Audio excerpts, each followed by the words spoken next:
I left to go on my first girls' trip without my daughter, and I felt so guilty, I felt so bad, and I got in the car and I was like crying. Then I was like, Harriet, pull yourself together, you know, people leave babies to go to war and you're going on a hen do. So I mean, it's kind of the same thing. Good for you, actually, good for you.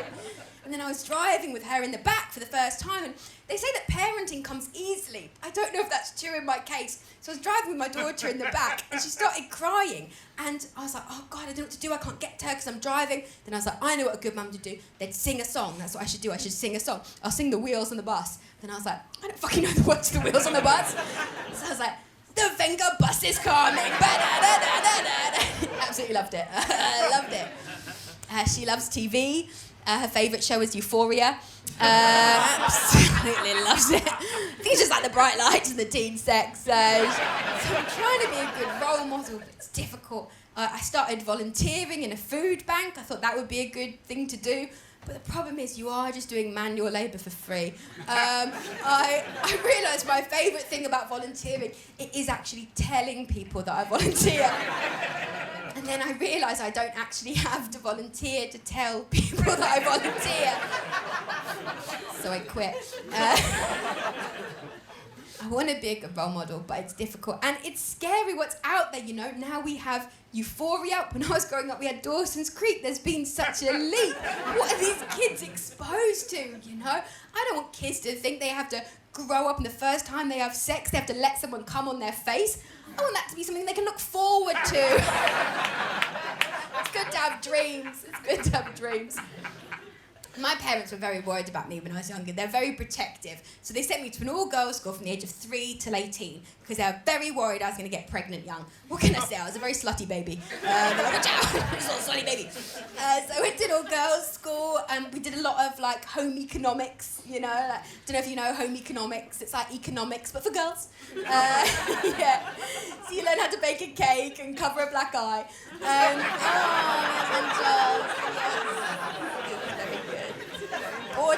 Very important things. I found all these things I'd had from when I was a teenager, and I was looking at them just thinking back. One of the things I found was this pencil case I'd had at school, and it had Playboy Bunny all over it. I don't know if anyone's around the same age as me. I had loads of things with Playboy Bunny on. I had a Playboy Bunny pencil case, you know. It's just so weird that Playboy went into education apparatus for children. Like, what a leap. Make men come, gel pens. I found my old Barbie. I don't think I want my daughter to have a Barbie. I don't think Barbie's a very good role model. Apparently if Barbie, with her dimensions, if she was made into a real woman, she wouldn't be able to keep her own head up. And I don't want my daughter's role model to be her mother on a night out.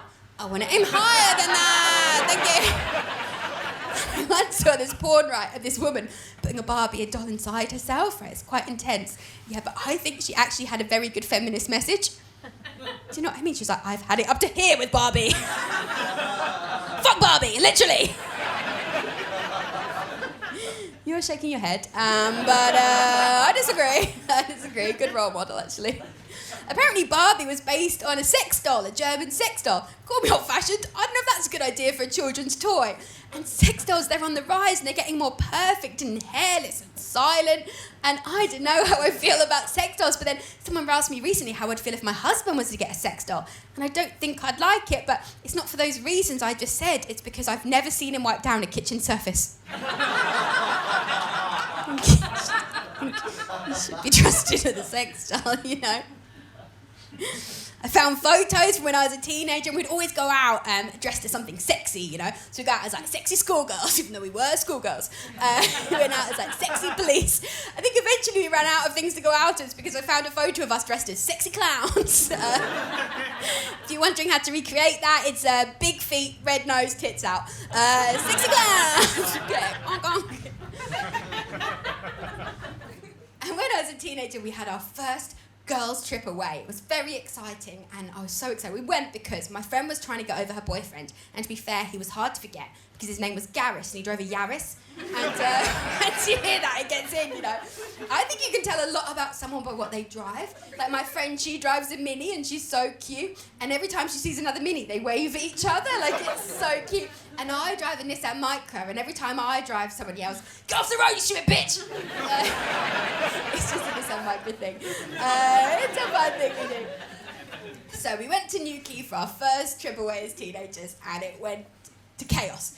We lost our tent, we lost our money, so we ended up doing something we swore we would never speak about until this moment. We entered something called a Bikini Beach Babe competition.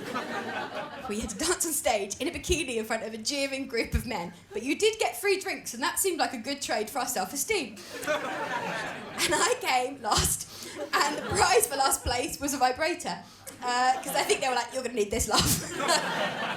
And I was telling my husband about it recently, and he was like, oh, so Sarah won. And I was like, can we not guess which of my friends won the Bikini Beach Babe competition, please? But yes, Sarah won, obviously. The vibrator was exciting, you know, it was the first vibrator I'd ever had, but I was still living at home at that time, and I couldn't find any batteries for it. The only place I could find batteries was in the carbon monoxide detector. So I did have amazing orgasms, but some family members did slip in and out of consciousness. I got all my information growing up from magazines. That's where I learned everything, and I believed everything I read. One of the things they always said is that straight men are just more attracted to looks, and straight women are just more attracted to personalities. And this has been debunked, right? Apparently we've had to trick ourselves into being attracted to a specific sexy look because we sexualise women so much in society. So straight men have been tricked into being attracted to a specific look, whereas straight women have had to trick themselves into being attracted to personalities because what we see is just so upsetting. Burn, got you all, okay, got you, okay. I think one of the reasons I didn't do very well in the competition is I was a very bad dancer, bad at moving, but also I was very hairy. When I started stand-up, I won this competition for being a woman in stand-up, and they gave you money, and I really needed that money at the time. I was hoping to go full-time doing comedy and could quit my day job. But I put that money towards laser-ass hair removal. So I guess it did work, as I'm here tonight. It's difficult being younger. I cared so much. I was always trying to be sexy and it never quite worked. I remember when I was at school, this boy came over and he was like, Harriet, I think the perfect girl had had your head. I was like, oh my God, like amazing. He said it like it was this massive compliment. He's like, yeah, I think the perfect girl would have your head and Sarah's body. And I was like, I don't think that's the compliment you think it is, right? Because I'm mainly body. And I was like, well, I think the perfect boy would have Stephen's body, no head. That's what I think. Just a stump. Yeah, people could be quite mean. I had really bad eczema when I was younger and it covered my whole body. And people could be quite mean. There was this boy at school and he refused to play with me because he said that he might catch the eczema, and he told people, and it was a very lonely time. And then 15 years later, I slept with him. Thank you. Thank you so much, everybody. Thank you. Okay. And then I was lying in bed afterwards and I was like, okay, this is my moment, you know, to like stand up for eczema sufferers everywhere. I should say something. So I was like, you know, when you said that about the eczema, like it really hurt my feelings. But also it's not true. Eczema isn't contagious. You can't catch it. But chlamydia is, so you need to get checked out. Okay. Burn, literally. Okay. I don't think I always reacted to things right when I was a teenager. When I was a teenager, I saw a flasher. It's quite an intense thing, right? Someone's using their body to get a reaction from you. But I think because of my dyspraxia, I didn't see it that way. Because I just think that's such a fine line between flasher and someone that's just lost their trousers.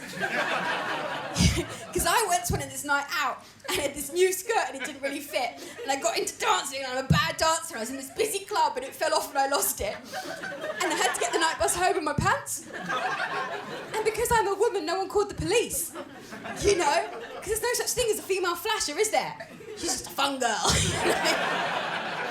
No. I think we're moving forward in some ways, you know. Like they cancelled the Victoria's Secret Angel Catwalk show. I think that's a good thing. I used to love Victoria's Secret. I used to love their sexy panties for teens. I think it's good they cancelled the Victoria's Secret Angel show because I think it was based on a lie. I saw an interview with one of them, Lily Aldridge, and she was like, the thing is to be Victoria's Secret, that's how I imagine they walk. The thing is to be Victoria's Secret Angel is, it's not just about how you look, it's about your personality. And I was like, fuck off, Lily. Fuck off, that is not true. If that was true, Sandy Toxic would be storming down that runway. That is bullshit, Lily, and you know it. Bullshit. You can see the difference doing stand-up. 10 years ago when I started, I'd get so much advice on how to dress on stage. The advice would always be, don't dress up on stage, or women will worry that you're trying to steal their husbands. Right, that's what they'd say, and I believe it, even though my favourite comics were women. So I never would have dressed up on stage. I never would have got my sexy little knees out. What could happen? It'd be nerve-wracking. And now you can see the difference 10 years later. Now women are like, please, steal my husband. I don't give a shit, please, I'll live longer, do it.